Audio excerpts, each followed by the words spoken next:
Today I'm building the most valuable team ever, which is based on a player's NIL worth, and then trying to win a championship with them, but there is a twist. I'm going to make the SEC a super conference and then take over Texas A&M since they like to spend more than everybody else anyway, but this time they should actually have success, because even though this roster is blank now, by the time I'm done building it, we should have an insane team. We're going to start building it on defense, and let's go ahead and fill the safety positions. The first two players on this list are going to be our starters, but we have to figure out our backups first, and Jalen Simpson just missed the cut. Right above him, worth $20K more, is Caden Bullock, and the USC strong safety is a 98 overall. Since he's not starting, he doesn't get a picture on this screen, and our other backup at free safety is going to be Malachi Starks. He's a 95 overall and another guy I wish would really start for us, but instead we're going to have to start the Alabama freshman Caleb Downs, who's worth a bit more, and I'm guessing he has to be a former 5-star recruit for his value to be this high already. Those three guys bring the team value over $1.5 million, but this last safety is worth the most in the country, and of course it is Shiloh Sanders. He's Deion Sanders' son and an 84 overall, but again, the backups at these positions were much better players, and I'm just hoping for the tight end position, things can be flipped. Of the three we're going to have on our team, the lowest valued one is Cade Stover, and at an 87 overall, I don't think that's a bad start, but the next guy is even better than that, and it is Jatavion Sanders from Texas. The junior is a 93 overall and can catch about anything, and those two backups alone bring our team value over $3.5 million, but what really matters is who's starting for us at that position, and it is the best tight end in the country. I had to watch Brock Bowers destroy my Wildcats, and it's unfortunate that he got hurt in real life, but at least in NCAA football he's going to be able to play again, and a 98 overall at tight end is the best start to this offense we could have asked for. The next thing we're going to do is fill out this entire offensive line, and at our tackle positions we're going to have these four guys, with the first one being Christian Jones. It's kind of crazy that our backup's going to be worth $647,000, and then opposite from him we're going to have Joe Alt, who's worth a little bit more, but I'm bummed out he won't be starting because he's a 98 overall. Since the person above him's worth even more though, I'm expecting a Johnny Cornelius to be really good, but the transfer from Rhode Island's only an 82 overall, and if you watch the video where I build a team of transfers, you're going to recognize his name. Now it's time to reveal the most valuable offensive tackle in the country, and it's Olu Fashanu from Penn State, which shouldn't be a surprise since he's supposed to be the first lineman off the board in the NFL draft, and being worth $789,000 has gotten our team value over $7 million. There's still 6 interior offensive linemen that we have to add as well, and these 3 backups are going to combine to equal about another million, with the best one being 87 overall center from Miami, Matt Lee. Those players probably won't see the field though unless the people above them get injured, and these top 3 interior offensive linemen aren't worth as much as the tackles were, but Ohio State's Matthew Jones is the first one, and as a right guard he's a 91 overall, but we're going to make him play center for us, and that bumps him up to a 94. He's worth a little less than $500,000, so he doesn't bring too much value to the team in that standard, and neither does the next guy, Zach Zinner, but he's an amazing player. As much as I want this team to be worth an insane amount, I'd rather have a 97 overall, and with the addition of him to our team, there's only one offensive lineman remaining, and being worth just over $500,000, Tate Ratledge from Georgia is the most valuable interior offensive lineman. He's also a 92 overall in NCAA football, which is fantastic, because besides a Johnny Cornelius, everybody starting for us on our offensive line is insane. I'd also like to know that this roster's already worth almost $10 million, and we're going to see if our special teams unit can get us over that lump. For the punter position, there were only 2 players listed, and they're both worth $62,000, so we're going to choose 94 overall Kai Kroger from South Carolina, but someone needs to get these special teams guys some more NIL deals. With their value not being that much, I'm not sure if they're going to get us over $10 million, but we'll see what our kicker is going to be worth, and there's more players on this list, with the number 1 player being Danny Longman, and according to Boston College's website, he plays for them, but the most valuable kicker in the country isn't on their special teams unit in NCAA football, so we're going to have to go back to this list and choose the number 2 guy, Robert Gunn. He's worth about $65,000 and he plays for Clemson, but it turns out our kicker and punter couldn't get this team to be worth more than $10 million,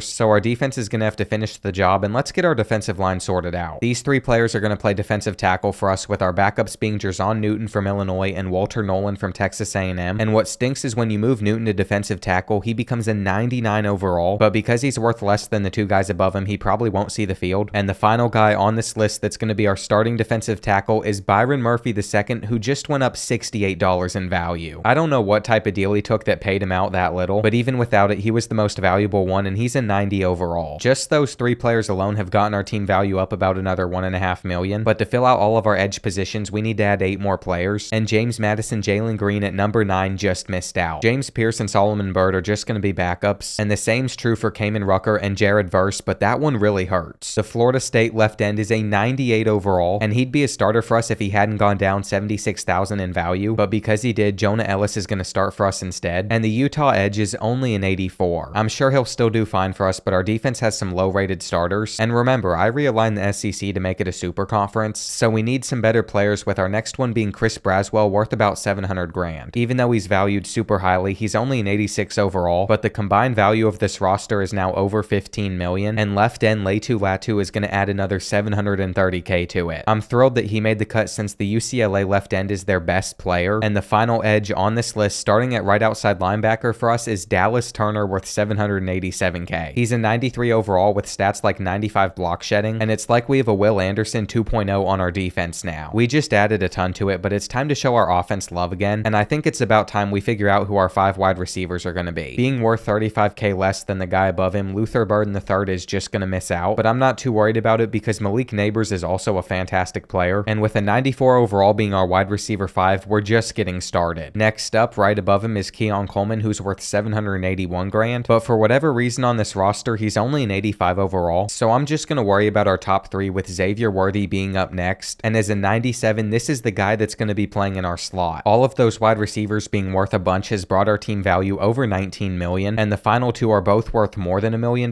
which I think is a first in this video. What's surprising to me is Marvin Harrison Jr. isn't the #1 guy, and on NCAA Football, he's almost perfect with 98s in so many categories. Especially with the addition of these last 2 guys, our starting offense is looking broken, and the final wide receiver that's going to be added to it worth 1.2 million is Evan Stewart from Texas A&M. Since he's an 87 overall, he doesn't quite match up with some of the other players we just added, but I'm definitely not complaining, and we still need to figure out our halfback and quarterbacks. But before we do that, let's get our 5 cornerbacks out of the way, and for our 2 backups, they're worth almost the exact same amount, being Denzel Burke from Ohio State and Cooper DeJean from Iowa. If you watch the Hawkeyes play against Minnesota, you would know that Cooper DeJean returned a punt return that would have given Iowa the lead, but the refs called it back. So at a 94 overall, even though I can't get him involved as a starter, I figured the next best thing I could do is make sure that he's our returner for everything. Now for our other 3 corners, I'd only heard of the top 2 guys, but Chris Abrams-Drain from Missouri is evidently worth a lot, and the 88 overall is going to be playing in the slot for us. He was only worth $3,000 more than Cooper DeJean, but it got him a starting spot, and next up on the list is Kool-Aid McKinstry, who has such a neat name. Obviously, he's insanely good and Alabama's best player on NCAA Football, so I'm stoked to add someone of his caliber to this defense. And for our final cornerback, he is worth 2.2 million, and if you couldn't guess it by now, it is Travis Hunter. The 2-way player for Colorado is our most valuable one yet, and being worth over $2 million has brought our total team value over 26.5 million. Before we go ahead and figure out our final 4 linebackers though, I want to add our 3 halfbacks to the roster, so let's see what we're working with. In case you were wondering, Audric Estime is going to just miss the cut, and right above him is Wisconsin's Braylon Allen. Even though he's a 96 overall, he only has 88 speed, so I'm hoping that the next guy is a little bit quicker, and it is Bucky Irving from Oregon. I didn't realize his NIL value was almost 800k, but we have 2 very solid backups so far, and it turns out that the most valuable halfback in the country is going to be Michigan's Blake Corum. At 846k, you're getting really good value for your buck, and he might only be 5'8", but he's a 98 overall, so I don't really care. Now I am going to actually add 3 quarterbacks to this team, but of course before we fill our most important position, we need to knock out our middle linebackers, and NC State's Peyton Wilson's just going to miss out, while Arizona's Justin Flo and Penn State's Abdul Carter are added to our roster. I do kind of wish that Abdul could start since he's a 93, but I'm hoping the guy above him is even better, and it's Anthony Hill, the freshman from Texas. He's only an 81 overall, which is really unfortunate, but with him being worth almost $500,000, our team value is now over 30 million, and our starting middle linebacker worth the most in the country is none other than Harold Perkins Jr. from LSU. Since he's a 98 overall on NCAA Football, we couldn't have gotten luckier, and with the addition of him, our defense is finally complete. Now it's time to fill the most important position on this roster, and even though all of these guys are worth almost $1.5 million,